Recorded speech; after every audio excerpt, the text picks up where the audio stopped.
यानी जीव की तीन गति है, जागृत, स्वप्न और सुषुप्ति। हाँ जी।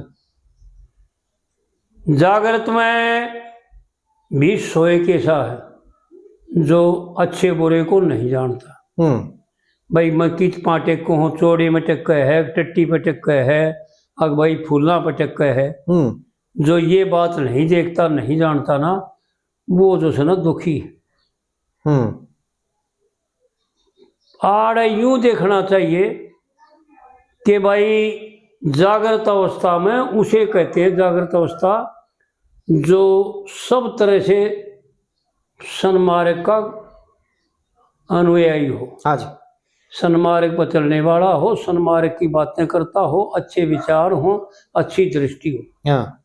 उसको जागना कहते हैं। गीता में तो ऐसे अर्जुन ने बताया है कि हे अर्जुन, जिस दिन में संसार जागता है ना, महात्मा लोग, संत लोग उस दिन में सोते हैं। हाँ। उनके लिए वो रात्रि जी। और जिस रात्रि में संसार सोता है, संत जन उस रात्रि में जागते हैं। यानी रात का और दिन का उदाहरण दे करके गीता में यही समझाया है कि जो कर्मों में संसार से लगन रहता है, संत महात्मा उन कर्मों का त्याग कर देते हैं। जी।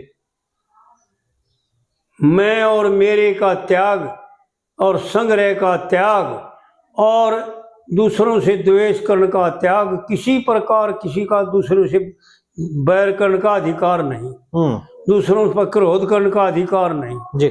प्रेम से कहो, मान जा तो मान जा, ना माना तो नहीं सही। तो ये बात आड़ पंडित जी जो है ना दर्शा रही कि भाई सुषुप्ति अवस्था में जब ये आता है ना, तीन अवस्थाएं हैं जो बताना चाहूँ था मैं आपने जी। जागृत में तो जागता है और जागृता हुआ भी सोए कैसा है, क्योंकि मंद कर्म करना, मंद बुद्धि रखना, सोच समझ के ना रखना, चलना, कुएं में पड़ो चाहे खड़े में कर लो, कुछ है वो बुरा हो चाहे भला हो, और फिर चली मारे और फिर यूं भी कहा कि भाई मन ऐसा बुरा कर्म तो ना करे। अरे बढ़िया कौन सा बता। एक हमारा भाई साहब था, चाचा था वहाँ का, वो होता रहा था मेरे ख्याल में 17 साल का, पर वो बीमार हो गया और बीमार चल गया 2-3 महीने, और हम उसका दौरा बैठे थे 5-7 जने। जो वो बोल रहा भाई मन ऐसा कोई खोटा कर्म तो ना करे था, पर भगवान मेरे को ठमता कौन है। तो वो और तो बोले ना, मैं बोलिया मेरी आदत सी है। मैं बोला भाई तेरी बात तो सही, भाई हमारी नजर में भी तो कोई बुरा कर्म करने वाला तो नहीं दिखा, और ना हमने राज्य ऐसा कोई खोटा कर्म कराया उसने। पर भाई एक बात बता, मेरे दिमाग में एक बात आई, भाई अच्छा बता, एक बता दे अच्छा। अगर एक भी अच्छा ना है तो सारे बुरे हुए। फिर विचार करें हम कि भाई पेट भरना, लिए अपने लिए कमाना, धन संग्रह करना, प्रॉपर्टी इकट्ठी करना, दूसरों को लूटना, दूसरों को छल कपट करना, दूसरों के साथ मक्कारी करना, दूसरों को दुखी देना, दूसरों का ठगना, ये कोई अच्छे कर्म थोड़ी है। अगर ये अच्छे हैं तो फिर दुख किस बात का, फिर अच्छे कौन से होंगे जी। इनसे विपरीत जितने भी कर्म है ना, यानी हमारे शास्त्रकारों ने और हमारे महात्माओं ने 2 मार्ग बताए, एक निवृत्ति मार्ग और एक प्रवृत्ति मार्ग। निवृत्ति मार्ग में तो गृहस्थ में ना आना, उसको तो कहते हैं निवृत्ति मार्ग, अकेला ही अपना सारा बोझ उठा ले। जैसे उसमें विराटपुर में पंडित जी ने एक लाइन में गा रखा है ना कविता में, हाँ जी हाँ जी, दूसरी कली में, परमेश्वर ने रूप दिया धन्यो ना गमाना चाहिए, और कहते बोझ आपे तो उठे ना दूसरे बैठवाना चाहिए। और पंडित जी ये इशारा करके यही बताता है कि काजत सयो कि मनुष्य शरीर केवल अकेला बोझ उठाने का बनया है। जैसे हमारे 6 ऋषि हुए निवृत्ति मार्ग के, कुल 6 ऋषि हुए, सबके बस का नहीं है जी। लेकिन प्रवृत्ति मार्ग के अनेक ऋषि हुए जी। उसमें औरत का सहारा मिल जाता है। यानी विषय वासनाओं का जब ना रोका जाए, कंट्रोल से बाहर शरीर हो जाए और मन बुद्धि काबू में ना आवे, तो अपनी स्त्री का सहारा लेकर के और समय पे वो भी समय पे, हाँ जी, उससे सहारा लेकर के अपने कामनाओं को शांत कर सकता है। और औरत को भी यही बात से है, दोनों के लिए बराबर जी। ये बात नहीं कि औरत के लिए किसी प्रकार की छूट है ना, दोनों के लिए बात बेक के बराबर है। कल्याण दोनों ने करना है। जीव रूप से दोनों एक हैं, शरीर रूप से अलग अलग। हाँ जी। तो इस प्रकार से जो है ना समझना चाहिए। और जागृत में सोया हुआ पड़ा और सपन अवस्था में ना सोया और ना जाग्या। सपन अवस्था उसे कहते हैं कि जागृत और सपन दोनों के दोनों जो है ना एक से होश, जाग्या हुआ भी सोए हुए के सब पड़े तड़फ है। हाँ। और सपने में भी तड़फ है। हाँ जी। लेकिन ससोपति अवस्था में इतनी गहरी नींद आती है कि यो सारे दुखों को भूल जाता है और लय हो जाता है अपने अंतःकरण में। किसी प्रकार का कोई सपन नहीं आता इसको जी। लेकिन जो तप करने वाले हैं, जो शुभ कर्म करने वाले हैं, पंडित जी उनके लिए बताता है कि वो भी ससोपति गति में भी जागते हैं जी। वो सूते हुए भी जागते हुए हैं। क्योंकि जिनके प्राण एक तो जो है ना बाहर आते हैं, प्राण बाहर आता है, और एक प्राण जो है ना इसको कहते हैं जप, प्राण के द्वारा जप करना, और एक कहते हैं अजप्पा जाप। उनकी केवल या खड़ी जो है ना टिटवे के नीचे, टिटवे के नीचे या तड़पती दिखेगी, न्यू तड़पती दिखेगी, उनकी आवाज नहीं निकलेगी और प्राण शांत हो जाएगा बिल्कुल, न्यू पता नहीं लगेगा कि प्राण चल रहा है कि ना चल रहा है।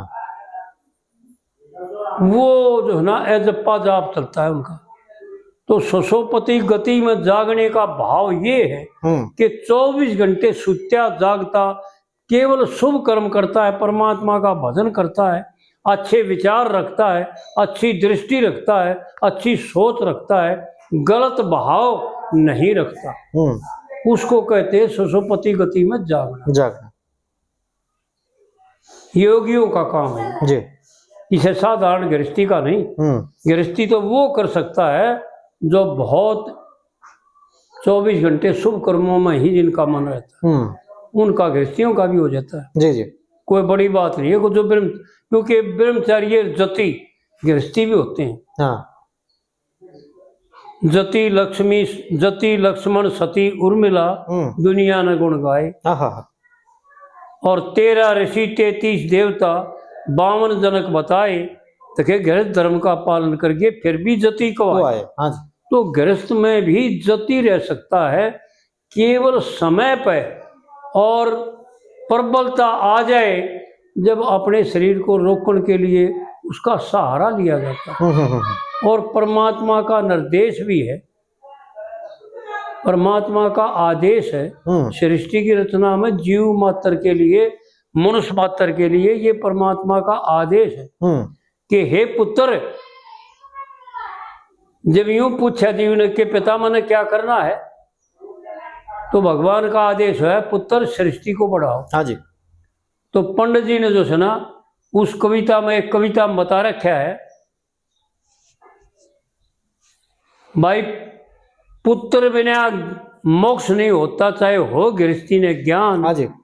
और राजपाट घर धन माया सब कुछ खाक समान, और थारे जिसा धन और किसे ने जो दे भी भगवान। हाँ जी। और एक मर्द एक वीर मनु ने 10 लिख दी संतान। हाँ जी। हाँ जी। वीर एकाधी बेईमान कर दे 2 कुल की हानि।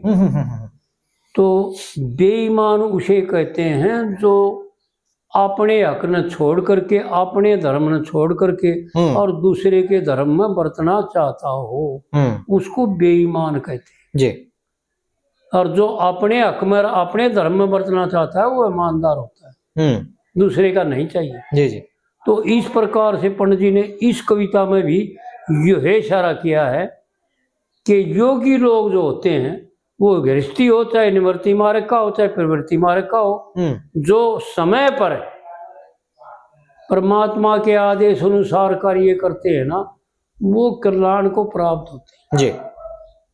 उन वीर हो चाहे मर्द हो, दोनों को बराबर बात है।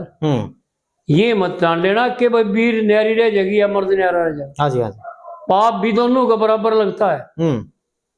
बेसमय में कोई भी कार्य करते हैं, यानी मन भावी जो कार्य करते हैं, मन की सोच के अनुसार जो चाहते हैं, हाँ जी। इच्छा करते हैं, वो केवल पाप का काम है। और उस पाप से बचने के लिए ही तो दोनों वीर मर्द साथ हुए हैं, ये गैर धर्म बनाया, नहीं तो निवृत्ति मार्ग रखते थे।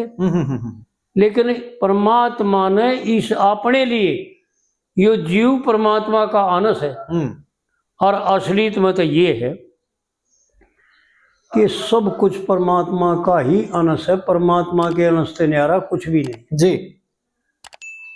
अशुभ भी परमात्मा का अंश है और शुभ भी परमात्मा का अंश है। सिर्फ इस जीव को कौन सा बरतना और कौन सा का ना बरतना, ये इस जीव पर ही लागू होता है, ईश्वर के लिए कोई लागू नहीं। हाँ जी हाँ जी।